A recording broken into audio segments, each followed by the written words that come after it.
Here is the downtown corner in Grand Haven again. We're gonna go across to worship on the water. We are right down at the four corners. And yes, it is loud.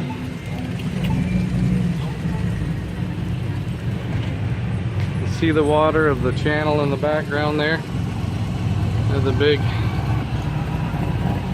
bleacher area for the event. It doesn't sound like it started yet, otherwise maybe it's just too loud up here.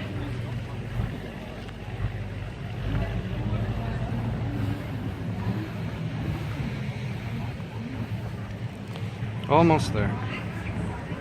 There's the magical water fountains on the other side there and the big anchor.